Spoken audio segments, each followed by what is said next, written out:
चंद्रशेखर आजाद की शहादत और नेहरू का षड्यंत्र। मेरा नाम आजाद है और मैं आजाद ही रहूंगा। वीर सपूत की शहादत को न्यूज वाला का नमन। दोस्तों, आज 27 फरवरी है। यह तारीख हमारी आजादी के इतिहास के लिए बेहद अहम है। हमें वैलेंटाइन डे याद रहता है, लेकिन क्या आपको याद है आज के ही दिन हमारे स्वतंत्रता संघर्ष के सबसे बड़े क्रांतिकारी की शहादत का दिन है। हम आज एक ऐसे रहस्य से पर्दा उठाने जा रहे हैं जो भारत की आजादी के इतिहास में अब तक एक अनछुआ पहलू रहा है। क्या भारत के वीर सपूत चंद्रशेखर आजाद की मौत महज एक संयोग थी, या फिर इसके पीछे कोई बड़ा षड्यंत्र छिपा था? क्या एक बड़े भारतीय नेता ने ही आजाद की लोकेशन अंग्रेजों को बताई थी?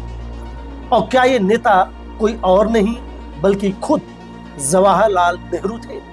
आज की सनसनीखेज रिपोर्ट में हम आपको वो हर राज बताएंगे जिसे सुनकर आपके रोंगटे खड़े हो जाएंगे। मेरा नाम आजाद है और मैं आजाद ही रहूंगा। 27 फरवरी 1931 इलाहाबाद का अल्फ्रेड पार्क। सुबह के 3 बजे थे। चंद्रशेखर आजाद अपने सबसे प्रिय सहयोगी सुखदेव के साथ मीटिंग कर रहे थे।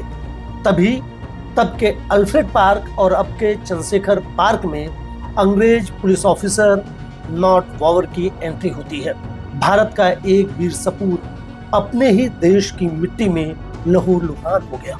लेकिन क्या यह मात्र एक पुलिस इनकाउंटर था, या फिर इस बलिदान के पीछे कोई गद्दारी छिपी थी? एक गद्दार जो अंग्रेजों का पिट्ठू बन चुका था। चलिए सिलसिलेवार ढंग से इस पूरी कहानी को समझते हैं। क्या नेहरू ने भेजा था वो सीक्रेट मैसेज? लखनऊ के सीआईडी ऑफिस में आज एक गोपनीय फाइल रखी हुई है। इस फाइल में दर्ज है वो राज जो चंद्रशेखर आजाद की मौत को एक साजिश में बदल देता है। इस फाइल के मुताबिक इलाहाबाद के एक बड़े नेता ने अंग्रेज पुलिस ऑफिसर नॉट वॉवर को एक सीक्रेट मैसेज भेजा था। मैसेज में साफ साफ लिखा था, जिसे आप खोज रहे हैं वो अल्फ्रेड पार्क में मौजूद है और सुबह 3 बजे तक वो वहीं रहेगा। यह सूचना मिलते ही अंग्रेजों की टीम हरकत में आ गई और देखते ही देखते पार्क को चारों तरफ से अंग्रेज और उनके सैनिकों ने घेर लिया। अब जरा सोचिए, आखिर वो कौन था बड़ा नेता जिसे इतनी गुप्त जानकारी थी और जिसे इतना भरोसा था कि अंग्रेजों को सीधा मैसेज भेज सके?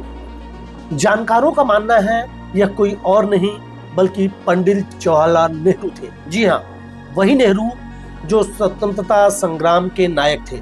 लेकिन क्या उन्होंने ही अपने देश के नायक की कुर्बानी की इबारत लिखी थी? आजाद की शहादत से कुछ घंटे पहले नेहरू की एक मीटिंग चंद्रशेखर के साथ होने का जिक्र मिलता है, जिसमें आजाद नेहरू की बातों से सहमत नहीं थे और उसके कुछ घंटों बाद ही नेहरू के साथ आखिरी मीटिंग। कहानी यही खत्म नहीं होती, क्योंकि 27 फरवरी 1931 की सुबह आजाद अपने साथी सुखदेव के साथ नेहरू से मिलने आनंद भवन पहुंचे थे। लेकिन वहां जो हुआ वो बेहद चौंकाने वाला था। नेहरू ने आजाद से मिलने से शुरू में इनकार कर दिया और जब मिले तो उन्होंने उनकी बात नहीं सुनी। इससे नाराज आजाद सुखदेव के साथ अल्फ्रेड पार्क चले गए और वहीं उनकी आखिरी रात साबित हुई। क्या यह सिर्फ एक संयोग था या पहले से ही रची गई एक बड़ी साजिश? अल्फ्रेड पार्क में आजाद का आखिरी संघर्ष। नॉट वॉवर के बयान के मुताबिक जब अंग्रेजी पुलिस ने आजाद को घेरा तो उन्हें सबसे पहले सरेंडर करने के लिए कहा गया। लेकिन इस माटी के लाल ने घुटने टेकने के बजाय अपनी मौजर निकाली और अंग्रेजों पर गोलियां बरसानी शुरू कर दी। उन्होंने 5 गोलियां चलाई और 5 अंग्रेज के सिपाही वहीं ढेर हो गए। लेकिन जब आखिरी गोली बची तो उन्होंने उसे खुद पर चला लिया और कहा, मैं जिंदा रहूं ये मुमकिन नहीं, क्योंकि मेरा नाम आजाद है और मैं आजाद ही रहूंगा। और बस इतिहास का सबसे बड़ा बलिदान उस मिट्टी में दर्ज हो गया। लेकिन एक सवाल इसके साथ ही आज भी जिंदा है, क्या वाकई नेहरू ने आजाद की लोकेशन अंग्रेजों को बताई थी? क्या कांग्रेस में मौजूद कुछ लोग क्रांतिकारियों की नीतियां पसंद नहीं करते थे? क्या गांधी और नेहरू चाहते थे कि सुभाष चंद्र बोस, चंद्रशेखर आजाद, भगत सिंह जैसे क्रांतिकारी इस आंदोलन से पीछे हट जाए?